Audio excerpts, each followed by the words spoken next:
नमस्कार, मैं हूं अमीश देवगन और आप देख रहे हैं आर पार का ट्यूसडे एडिशन, जो कि बेहद खास और जरूरी है।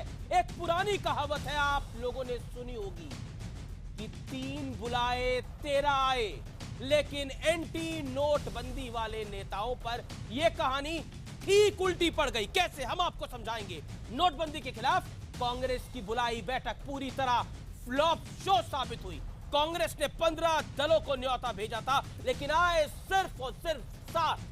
जनता की तथाकथित दिक्कतों के नाम पर शुरू हुई विपक्ष की गोलबंदी निजी स्वार्थ के आगे दम तोड़ गई। ना नीतीश की पार्टी से कोई आया, ना मुलायम की पार्टी से।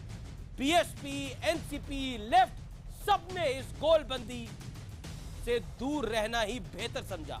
तो क्या कांग्रेस के लिए यह एक बड़ा और कड़ा संदेश है? क्या विपक्षी एकता के दावे की पूरी तरह से हवा निकल गई? आज इसी मुद्दे पर होगा आर पार, क्योंकि नोटबंदी पर विपक्ष का फ्लॉप शो हुआ है। लेकिन इसी बीच विपक्ष कह रहा है कि मोदी इस्तीफा दे, और प्रधानमंत्री मोदी कह रहे हैं कि क्योंकि मैंने काले धन वालों पे कार्रवाई कर रही है, इसलिए कुछ लोग शोर मचा रहे हैं। तो आज का आर पार जोरदार होगा।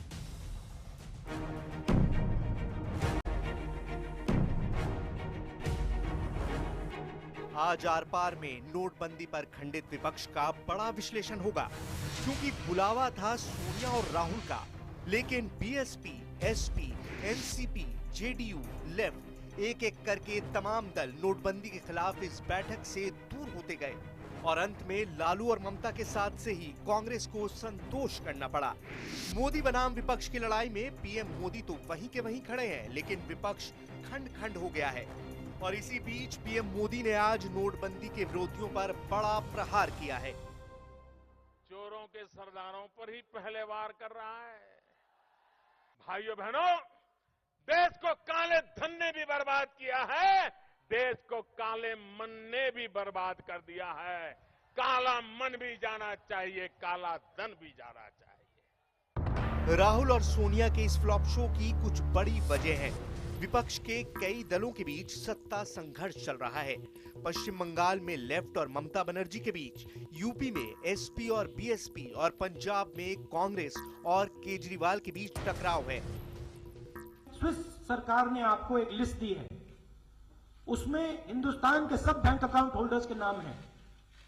उस लिस्ट को आप पार्लियामेंट में रखिए, हम जानना चाहते हैं चोर कौन है। देखिए, मोदी का बात अभी काला नोट का बात हो गया है। अगर 50 दिन का बाद भी ये चीज फैसला नहीं होगा, क्या prime minister will you take the responsibility to resign as a prime minister from the country? ये जो गुब्बारा विपक्ष की यूनिटी का फटा है, ये जल्दी ही कांग्रेस पार्टी की हैसियत को और स्पष्ट करेगा। उधर जेडीयू इस बात से नाराज है कि नोटबंदी के मुद्दे पर ममता बनर्जी ने नीतीश कुमार को गद्दार कह दिया था। खबर यह भी है कि लेफ्ट इस बात से नाराज है कि राहुल गांधी संसद सत्र के आखिरी दिन अकेले अपने नेताओं के साथ प्रधानमंत्री से मिलने चले गए।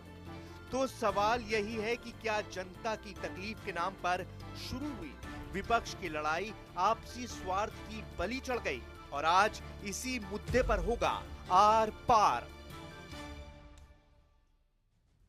और अब नोटबंदी पर विपक्ष के फ्लॉप शो का वो विश्लेषण जो आपके लिए बेहद जरूरी होता है। आपको दिखाते हैं ये क्यों कांग्रेस का फ्लॉप शो था। 16 दल बुलाए, लेकिन मात्र 7 आए।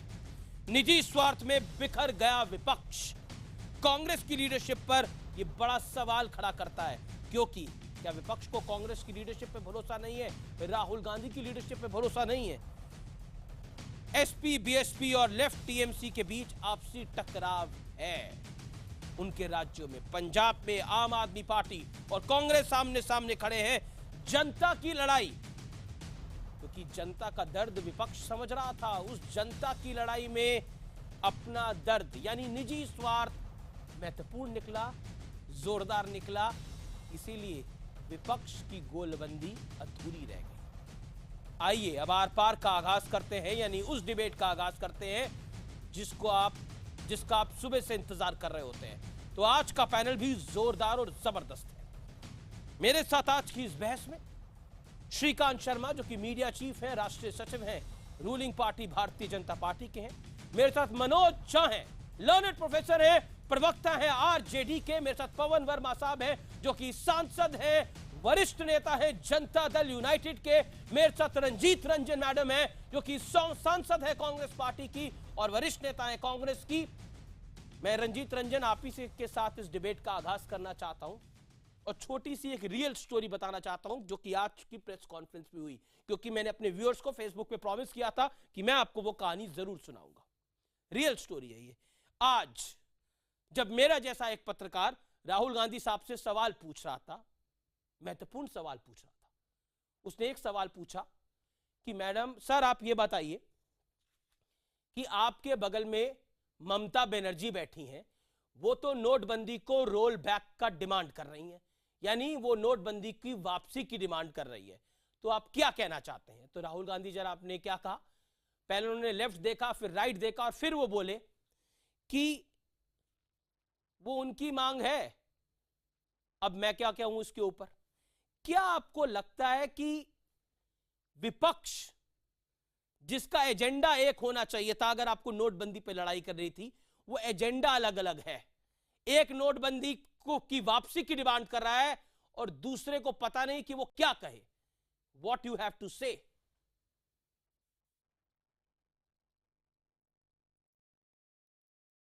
हेलो जी रंजीत रंजन। मैं बोलूं? हाँ मैडम बोलिए, आप बोलिए, 30 सेकंड आपके पास। मुझे समझ नहीं आ रही कि देश में इतना गंभीर स्थिति पैदा है और आप लोगों को चिंता ये है कि विपक्ष जब प्रेस कॉन्फ्रेंस कर रहा है, 8 पार्टियां आई या 16 आई, किसी की डिमांड क्या है, किसी की डिमांड क्या है। मैं सबकी डिमांड को दरकिनार करती हूँ।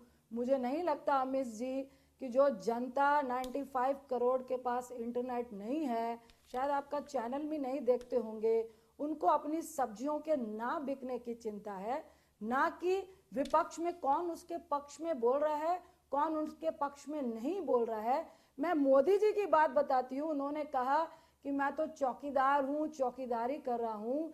अगर पीएम साहब चौकीदार हैं और जिस दिन चौकीदार ही चोर हो जाए, चौकीदार के साथ चौकीदार करने वाले और भी लोग चोर हो जाएं, जिसमें पंकजा मुंडे है, महेश शाह का नाम आ रहा है, अमित शाह जी का नाम आ रहा है, आप वक्त देंगे तो मैं उनकी पूरी स्टोरी भी बताऊंगी कि किस तरह अमित शाह जिस कोऑपरेटिव बैंक के डायरेक्टर है, तो एक दिन पहले 500 करोड़ रुपए उस बैंक में कैसे चले गए।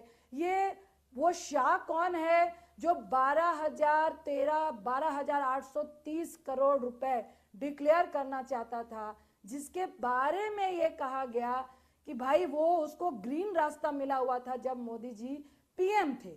तो आज लोग सवाल ये कर रहे हैं कि क्या चौकीदार दूसरों को ही चोर बोलेगा, या अगर अपनी भी चोरी पकड़ी जाएगी, जैसी प्रधानमंत्री की भी डायरी में 40 करोड़ 25 करोड़, तो अगर शीला दीक्षित जी का नाम आया नहीं, है, उसी डायरी में मैडम अब आपने 1 मिनट अपनी बात करी, उसी डायरी में शीला दीक्षित का नाम है, उसी डायरी में जयंती नटराजन का नाम है, उस पर आप लोग क्या कहते हैं? बिल्कुल, जितने लोग यानी होमवर्क कमजोर था, तैयार हैं। अमित जी यही बोल रही हूँ कि जितने लोग हैं वो तैयार है जांच कराने के लिए, लेकिन प्रधानमंत्री अपनी चोरी की बात क्यों नहीं कर रहे हैं? ये कैसा चौकीदार है जो खुद चोरी करेगा, कहेगा नहीं मेरी जांच नहीं हो सकती, लेकिन आपने अपनी बात रख ली। आप कह रहे हैं प्रधानमंत्री की जांच नहीं हो सकती, जबकि आपको ऑनरेबल सुप्रीम कोर्ट ने, जब प्रशांत भूषण ने यह मामला रखा था, उन्होंने बोला था, सुप्रीम कोर्ट ने क्या कहा था?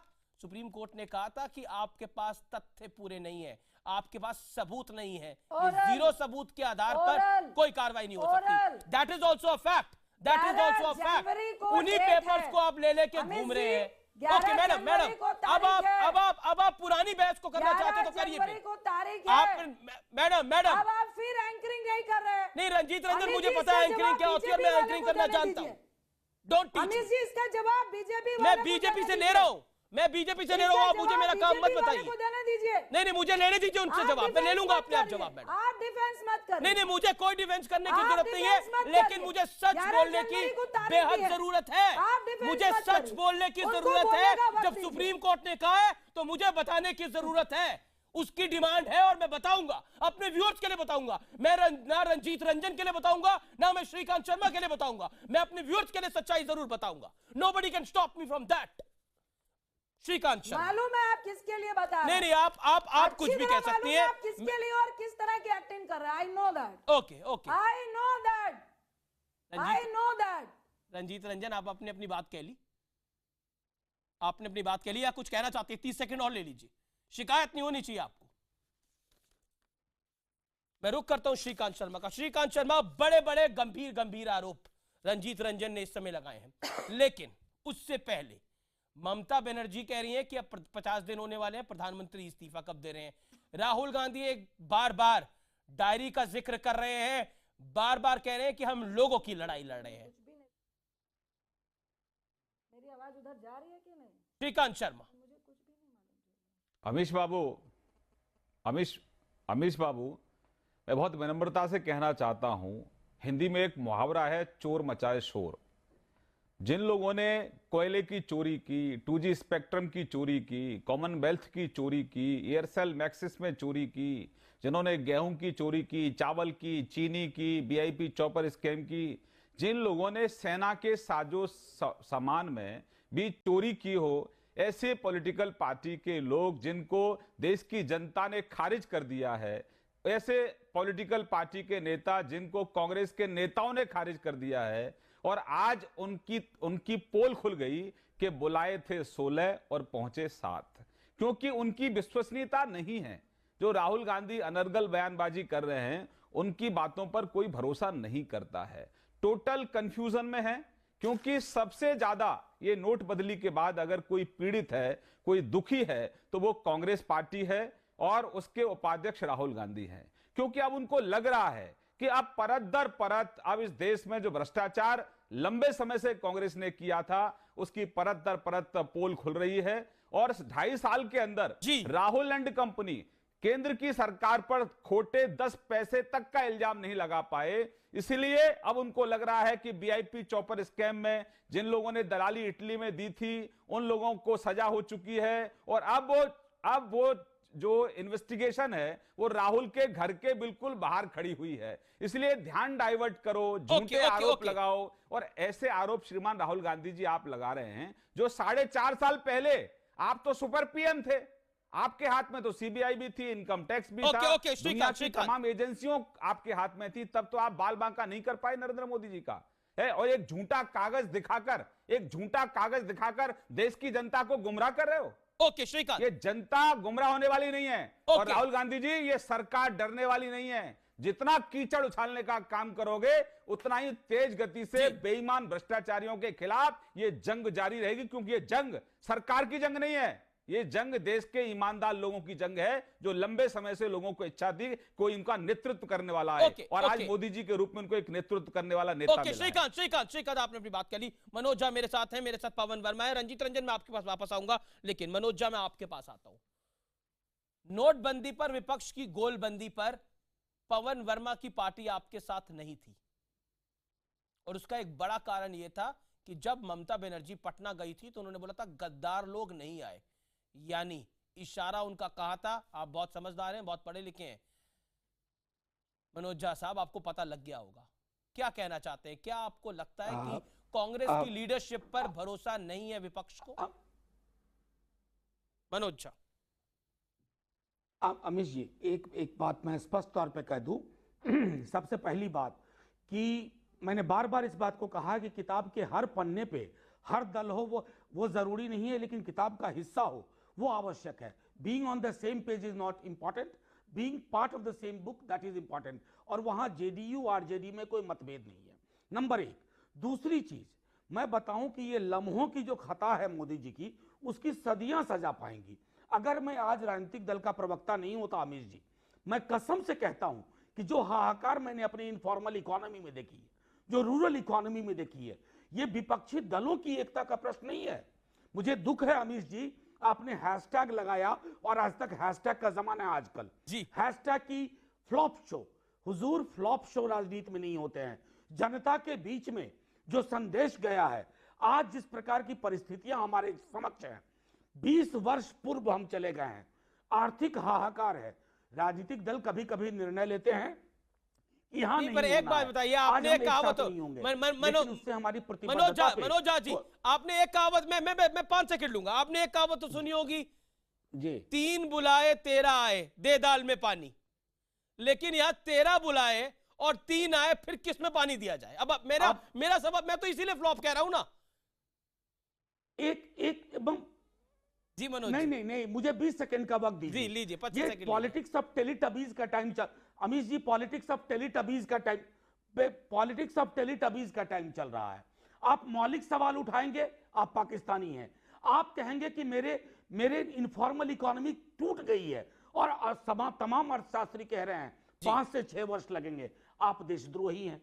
मैं समझता हूं श्रीकांत जी ने बिल्कुल सही कही एक बात, कि प्रधानमंत्री जी अब वो प्रधानमंत्री नहीं रहे, अब वो बादशाह हो गए, और बादशाह से सवाल पूछना बड़ा मुश्किल है। आप ये तय मानिए, अपोजिशन एक साथ होगा, क्योंकि अपोजिशन की बात नहीं है, आवाम इकट्ठा हो रही है, और आवाम जब इकट्ठा होती है ना, तो दल आज ना कल वो एक साथ होते हैं। रही बात, आप उत्तर प्रदेश पंजाब का चुनाव आने वाला है, आपको मैं आज गारंटी करता हूं अमीश जी, कि जो हमारी आवाम ने झेला है ना, जो हमने बीते 40 वर्षों में नहीं देखा था, इस मुल्क को प्रधानमंत्री जी अपने अहंकार में एकदम वो रोमन एम्परर की तरह जवाब सुन लेते हैं। अब आपने बड़े आरोप लगा दिए, मैं अपनी मर्जी से करता। ओके मनोज झा, 30 सेकंड का जवाब श्रीकांत शर्मा एंड देन पवन वर्मा। श्रीकांत शर्मा। देखिए मनोज जी बहुत बुद्धिमान व्यक्ति हैं, लेकिन आज वो जिस पॉलिटिकल पार्टी को डिफेंड कर रहे हैं उसका चरित्र वो मुझसे ज्यादा जानते हैं। अमीश जी, आज हो क्या रहा है, आज जो लोग आज प्रधानमंत्री पर आरोप लगा रहे थे, वो भ्रष्टाचार में संलिप्त लोगों का एक झुंड था, जिसमें चारा घोटाला भी है, जिसमें 2G भी है, जिसमें कोलजी भी है, उसमें तमाम तरह के घोटाले, नारदा भी है, शारदा भी है। मेरे मित्र बहुत काबिल हैं, प्रोफेसर हैं, मैं बड़ा सम्मान करता हूं, लेकिन आप किस इकोनॉमी की बात कर रहे हैं? आप रूरल इकोनॉमी की बात कर रहे हैं जनाब। आप तो उस पॉलिटिकल पार्टी के प्रवक्ता हैं जिसने गाय भैंस के चारे तक नहीं छोड़ा। आप किस स्थिति में बात कर रहे हैं? अरे आप इकोनॉमी की बात करें, ये देश में पहली बार ऐसा हो रहा है कि इस देश की इकोनॉमी में जो जंग लग गई थी, जो गंदगी आ गई थी, उसको साफ करने का काम हो रहा है। तो ये बता दीजिए झा साहब कि आप जो आतंकवादियों को हैं उनके साथ आपका क्या अटैचमेंट है, जो इस देश में नारकोटिक्स का धंधा करते हैं, जिन्होंने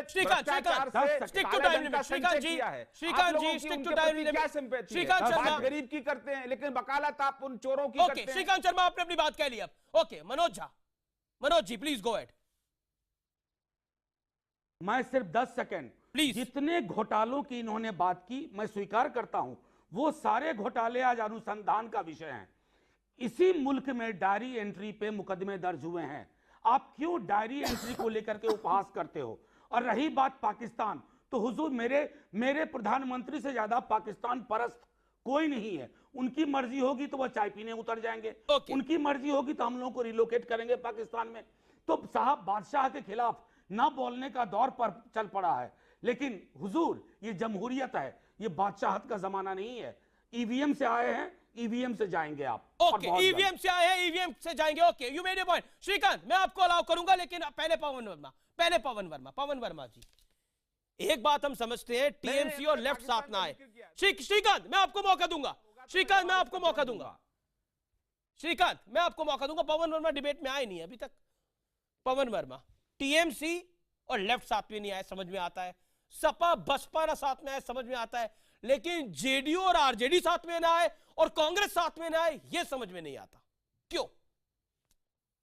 यानी राहें अलग अलग है। कुछ स्पष्ट कर देता हूं, मैं सारी बातें स्पष्ट कर देता हूं। पहले तो मैं जरा सा संशोधन कर दूं, अभी हाल तक मैं सांसद था, अब मैं पार्टी का राष्ट्रीय महासचिव और राष्ट्रीय प्रवक्ता हूं, for your record. Okay, thank you. दूसरी बात, जो हमारा अलायंस है बिहार में, वो बिहार तक सीमित है और वहां बहुत अच्छी तरह और कारगर ढंग से चल रहा है। राष्ट्रीय मुद्दों पर हमारा कोई अलायंस नहीं और हम अपनी अपनी निजी राय रख सकते हैं बड़े सम्मान से दूसरे पार्टियों के लिए। तीसरी बात, आप बार बार कह रहे हैं 3 बुलाए 13 आए, 13 बुलाए 3 आए। कोई बुलावा जनता दल यूनाइटेड को आया ही नहीं। नीतीश कुमार जी राष्ट्रीय अध्यक्ष हैं, उनसे किसी ने इसके बारे में बात की ही नहीं। न कोई राय मशवरा हुआ, न कोई एजेंडा फिक्स हुआ, न कोई कॉमन प्रोग्राम तय हुआ। तो ये कहना कि बुलावा आया था, ये बात गलत है।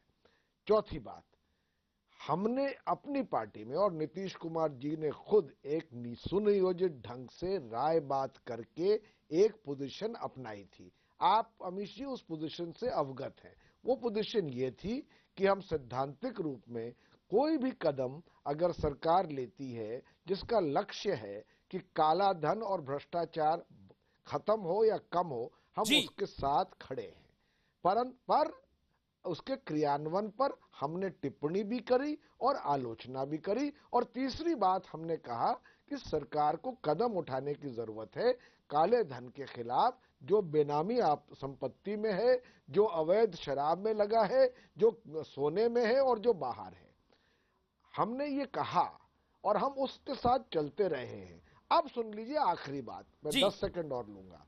नीतीश जी ने साफ किया है कि 50 दिन का वक्त प्रधानमंत्री ने मांगा था, अभी 50 दिन हुए नहीं है। और उन्होंने कहा कि जिस तरह से हमने शुरू में अपना निर्णय लिया, 50 दिन के बाद पार्टी फिर एक सुनियोजित ढंग से बैठेगी, समीक्षा करेगी, सबकी राय लेकर के। यानी आपकी और आरजेडी की और कांग्रेस की राय अलग अलग है। आप इसको बहुत साफ शब्दों में कह रहे हैं। तरीका आपका सरल है और सहज है, ये मैं कह सकता हूं। मुझे कहने दीजिए, इस मामले में हमारी राय कई मायनों में अलग है और इसमें हम कोई परहेज नहीं कह रहे हैं आपसे कहने में। हम सिर्फ इतना कह रहे हैं, सर एक बात 2 सेकंड लूंगा, सिर्फ इतना कह रहे हैं कि हम 50 दिन के बाद उचित समय पर समीक्षा करेंगे नोटबंदी की और अपनी राय देंगे। और क्योंकि अभी तक हमने ये समीक्षा की नहीं है, ऐसी मीटिंग में इस वक्त हमारा शामिल होने का कोई औचित्य नहीं। Point okay. श्रीकांत कुछ रिएक्ट करना चाह रहे थे। श्रीकांत 20 सेकंड, क्या कहना चाह रहे हैं?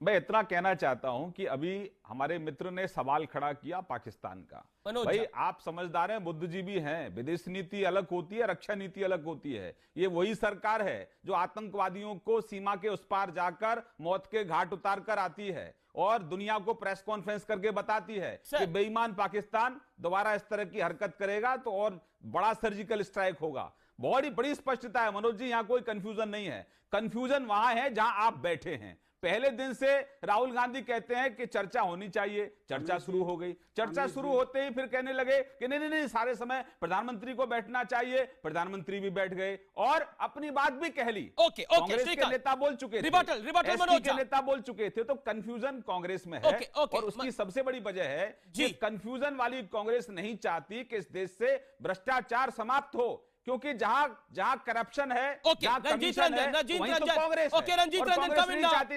Ranjan coming. Manoj hold on. Ranjeet Ranjan 20 second का जवाब क्विकली। मनोज जी मैं आपके पास आ रहा हूं। रंजीत रंजन को कुछ बोला है। ओके रंजीत रंजन चुप रहना है, बोलिए। नहीं मनोज जा बोल रहे हैं, श्रीकांत नहीं बोल रहे। ओके, सर्जिकल स्ट्राइक की जो आप बात कर रहे हैं श्रीकांत जी, अरे प्लीज सुनने दीजिए। सर्जिकल स्ट्राइक की जो बात कर रहे हैं श्रीकांत जी, जब से आपने सर्जिकल स्ट्राइक किया है लगातार देश में ब्लीडिंग हो रही है, आप उसकी बात नहीं कर रहे। देखिए सर्जिकल स्ट्राइक मेरी डिबेट का मुद्दा नहीं कि एक प्रेस कॉन्फ्रेंस फ्लॉप हुई कि सक्सेस हुई। आज प्लीज आज मुद्दा ये नहीं है। आज आपका मीडिया ये तो कर रहा है, उसको चिंता है कि अपोजिशन की फ्लॉप हुई प्रेस कॉन्फ्रेंस या सक्सेस हुई। लेकिन मैं प्रश्न करना चाहती हूँ श्रीकांत जी से, 3 दिन के बाद क्या लोगों को अपने पैसे मिलेंगे, उनका अपना हक मिलेगा? क्या उनके पास इतनी करेंसी छप चुकी है कि सारी सिचुएशन नॉर्मल हो जाएगी? जो 60% तक व्यवसाय बंद है और तकरीबन 20 करोड़ लोग पलायन कर चुके हैं। मैं ब्रेक लेता हूं, मैं इसी मोड़ पर ब्रेक लेता हूं। 75 घंटे 75 आवर्स आर लेफ्ट। नोटबंदी को 50 दिन पूरे होने में 75 घंटे बचे हैं। और ब्रेक के बाद जो सवाल खड़ा करा है रंजीत रंजन ने, उसका पलटवार लेंगे श्रीकांत शर्मा से पवन वर्मा के पास चलेंगे और मनोज झा के पास भी चलेंगे। अब से कुछ मिनटों बाद आर पार में 75 घंटे वाली बहस जोरदार होने वाली।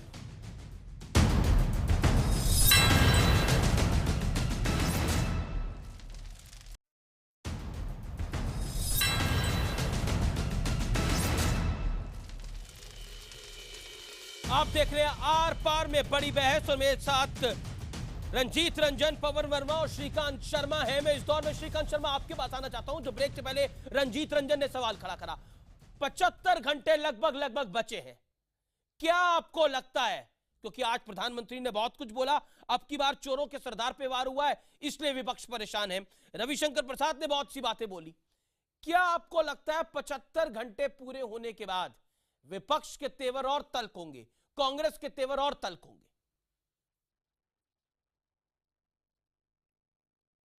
देखिए अमित जी, कांग्रेस तो पहले दिन से ही बौखलाहट में है। जहां तक आप सवाल की बात कर रहे हैं तो निश्चित रूप से जो दिक्कतें लोगों को रही, लेकिन धीरे धीरे दिक्कतों का समाधान भी हो रहा है। जिसको जितनी आवश्यकता है पैसे भी मिल रहे हैं। जहां तक आपकी कहने की बात है भाई हाँ ठीक है, कोई 2 लाख 3 लाख 4 लाख कोई निकाल लेगा, धीरे धीरे प्रोसेस है। अभी 24,000 आप निकाल सकते हैं, कहीं कोई रोक टोक नहीं है। एटीएम में प्रॉपर पर्याप्त मात्रा में आपको पैसा मिलेगा। सरकार की पूरी कोशिश है कि जिसको जितनी जरूरत है उसको उतना पैसा मिले।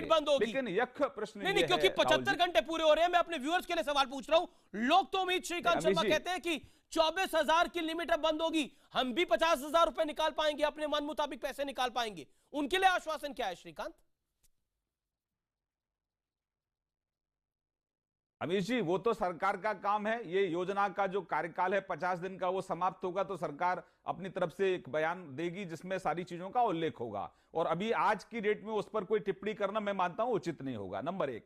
नंबर 2, ये एक धर्म युद्ध है अमीश जी। इसमें हमारे कांग्रेस के मित्र ने एक कहा आहुति, मौत। भाई देखिए, मौतों का जिक्र करेंगे तो बात बहुत दूर तक जाएगी। ये मौतें, अब मैं कहूंगा कि कांग्रेस के कार्यकाल में 3.5 करोड़ लोगों की हत्याएं हुई, 3.5 लाख किसानों ने सुसाइड किया। हमेशा के लिए ये मौतों पर राजनीति ना हो, इसलिए सुरक्षा कवच कैसे दिया जाए गरीब को, गरीब का कैसे उत्थान किया जाए। 70 सालों के अमीश बाबू, आप मुझे बताइए, देश के गांव के लोगों का क्या गुनाह है? उनको मीठा पानी तक नहीं मिलता है पीने के लिए। गांव के अंदर शिक्षा व्यवस्था चरमरा गई है, गांव के अंदर स्वास्थ्य सेवाएं नहीं है, चिकनगुनिया मलेरिया के बाद दवा तक नहीं मिलता है जनाब, गांव में सड़कें नहीं है, बिजली नहीं आती है। ये किसका गुनाह है? हमारा काम तो ये, हमारी लड़ाई किसी से नहीं है। हमारी लड़ाई इस देश में जो कुशासन व्याप्त है, जो भ्रष्टाचार व्याप्त है, इसको समाप्त करने की हमारी जंग है।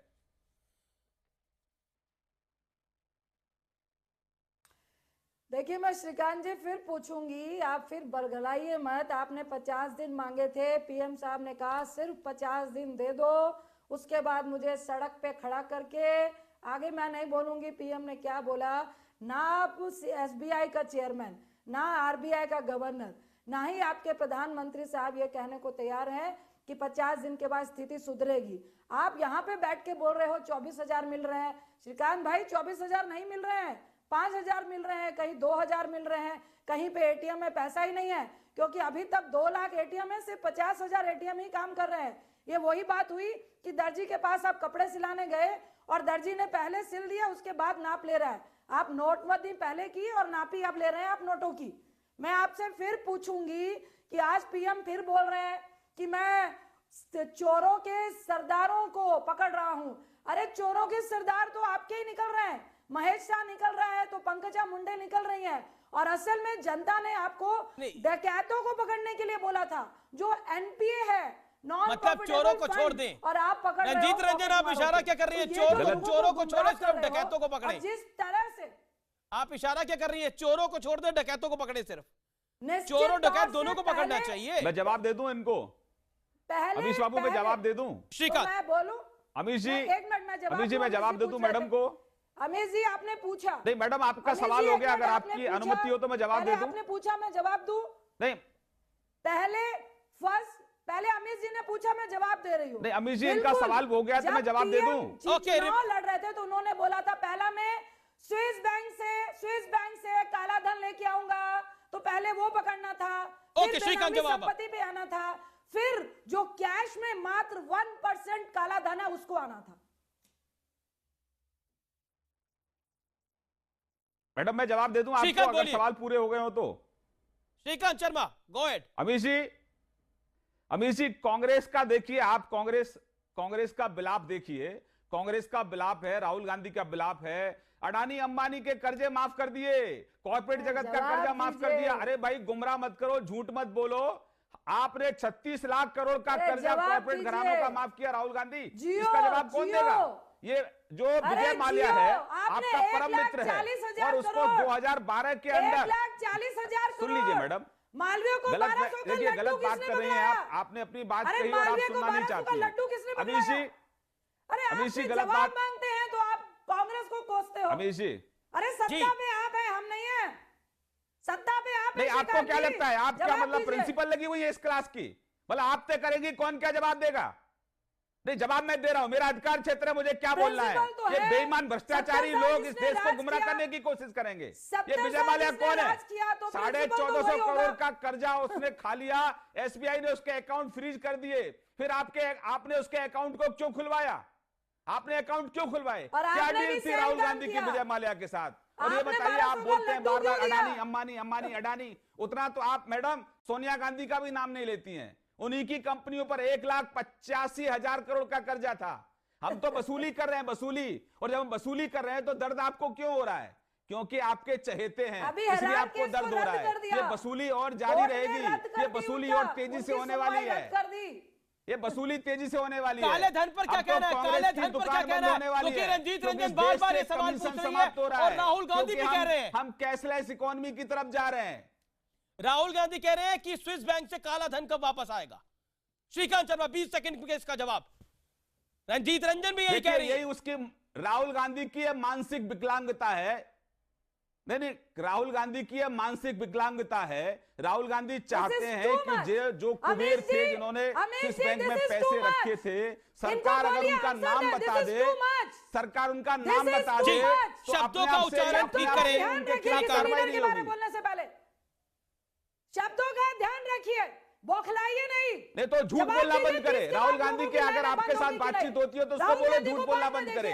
ओके, राहुल गांधी को बाद में नहीं, देखिएगा। झूठ बोलना बंद करो, जबान पे लगाम झूठ बोलना रखिए। बंद करो, आपकी एक मंत्री झूठ बोलती है, बोलना बंद किरण करो, रिजिजू गुमराह बोलते हैं करना कि जो लोगों मेरे को पे बंद लगाया करो। मैं उसको जूते मारूंगा।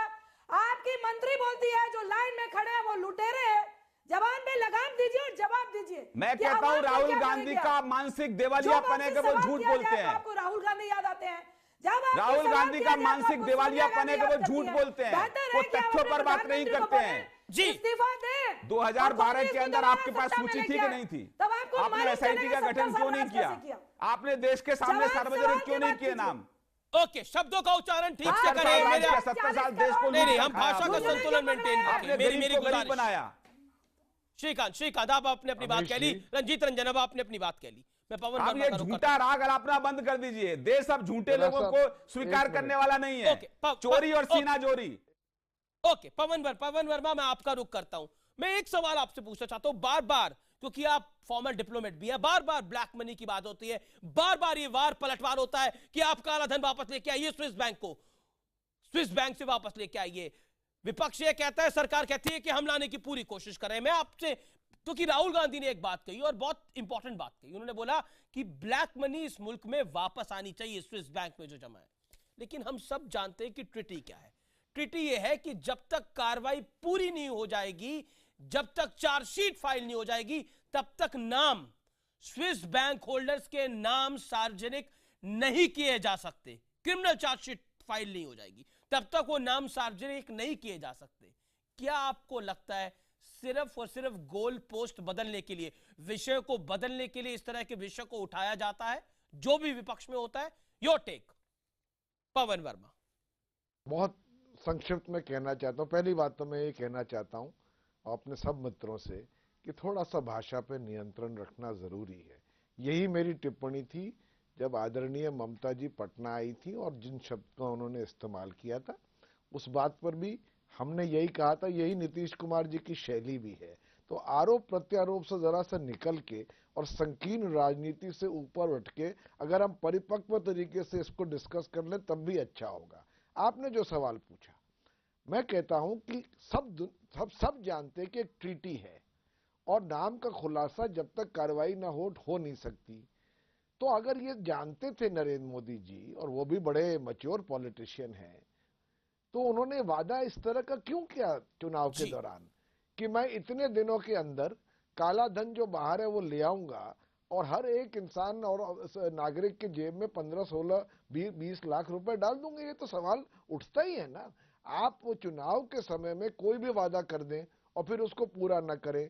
मैं समझता हूं सारा विवाद इस बात से लेकर के है, जो अंकुश है, जो बंदिश है सरकार पे, लोग जानती है सरकार इसको तेजी से और इसको और रफ्तार दे सकती है, पर कोशिश पूरी सरकार करे, इसको हमको देखना है। विपक्ष की भी और गवर्नमेंट की अकाउंटेबिलिटी भी बनती है। तीसरी चीज मैं कहना चाहता हूं, सरकार ने 50 दिन मांगे थे, उनको 50 दिन हमने दिए हैं। उसके आगे 50 दिन में क्या हासिल हुआ और उसके आगे वो क्या कदम उठाने जा रही है, इसकी एक संकीर्ण राजनीति से उठ करके एक समीक्षा करना जरूरी है। केवल अतीत की राजनीति को आरोप प्रत्यारोप में बदल करके अश्लील शब्दों से एक दूसरे पे वार करने से काम नहीं चलेगा। ये देश हित के लिए मैं कह रहा हूं। जी श्रीकांत शर्मा, 20 सेकंड का जवाब, 20 सेकंड का जवाब। देखिए पवन जी बहुत वरिष्ठ व्यक्ति हैं, लेकिन पवन जी आप कम से कम कांग्रेस की भाषा मत बोलिए, क्योंकि 15 लाख की जो बात थी वो चुनाव प्रचार में इस बात की कि भाई पूरा अगर पैसा आ जाएगा देश के अंदर तो उतना पैसा है कि हर व्यक्ति के खाते में इतना पैसा जा सकता है। ये बात तो आप अच्छे से बखूबी जानते हैं। सरकार बनते ही ओथ लेने के तुरंत बाद जो कैबिनेट की बैठक हुई उसमें काले धन को लेकर एसआईटी का गठन किया गया, जो गठन 2012 में होना था। आपसे अपेक्षा उतनी नहीं है कि आप कांग्रेस द्वारा कही गई बातों को रिपीट करें। आप बहुत बुद्धिजीवी शायद कोई समय सीमा की बात, नंबर 2 आपने बहुत अच्छे से बात थी। नहीं, कोई समय सीमा की बात नहीं थी, ये था कि काले धन जो भी है उसको लाने का प्रयास हमारी सरकार करेगी। और पवन जी आप बताइए चैनल के ऊपर, काला धन तो काला धन होता है, वो देश में है या विदेश में हो, है तो वो गरीब का ना, गरीब का हक है वो। अगर गरीब के हक को हम अगर काले धन का संचय करने वालों के गले में हाथ डालकर अगर निकालते हैं तो कांग्रेस के पेट में क्यों दर्द होता है? रंजीत रंजन फाइनल कमेंट, रंजीत रंजन के फाइनल कमेंट। इसका मतलब यह है कि आपने भी काला धन का संचय किया है। ओके, श्रीकांत शर्मा कह रहे हैं कांग्रेस ने काला धन का संचय किया है, इसलिए कांग्रेस परेशान है। लेकिन रंजीत रंजन, मेरा सवाल ये, क्या आपको लगता है कि विपक्ष लामबंद नहीं हो पा रहा नोटबंदी के खिलाफ, और राहुल गांधी बार बार जो स्विस बैंक से ब्लैक मनी लाने की बात करते हैं उनको भी तथ्य पता है, वो भी गोल पोस्ट शिफ्ट करना चाहते हैं? 20 सेकंड में जवाब, रंजीत रंजन। देखिए, मैं श्रीकांत जी की बात का भी दूंगी जवाब और आपकी बात का। ये जो काले धन की बात कर रहे हो, बोल रहे हैं जो आ रहा है वो भी काला धन है। सबसे पहली बात प्रोफेसर अरुण जी की, जितने अर्थशास्त्री है उनकी बात पढ़िए। फोर्ब्स मैगजीन की बोले, जिन्होंने कहा कि सबसे विभक्त और जनता के पैसा को लूटने का जो नोटबंदी का स्टेप उठाया गया है, एक महिला अगर अपने घर में अपने हस्बैंड के पैसे चुरा कर, आपका जवाब नहीं है मैडम, मैं बहुत विनम्रता से कह रहा हूं, ये आपका जवाब नहीं है, आप बार बार टोकिए। जी जी जी जी, मैं एक अंतराल ले रहा हूं, लेकिन ब्रेक के बाद हम निष्कर्ष आपको दिखाएंगे, वो निष्कर्ष जो आपके लिए देखना बेहद बेहद जरूरी है, क्योंकि आर पार इस देश की एकमात्र बहस है जो विश्लेषण भी दिखाती है और निष्कर्ष भी दिखाती है। मैं एक अंतराल ले रहा हूं, ब्रेक ले रहा हूं, लेकिन आर पार में ब्रेक के बाद होगा महानिष्कर्ष।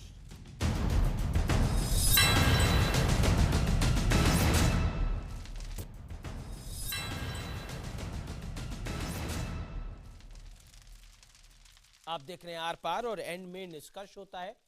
आज की बहस में एक बात तो बहुत स्पष्ट थी कि सवालों का जवाब कोई नहीं देना चाहिए। असली सवाल जो होते हैं उनका असली जवाब तो कोई नहीं देता, यानी खालिस सवाल जो होते हैं उनका खालिस जवाब तो कोई नहीं देता, सब इधर उधर की बात जरूर करते हैं।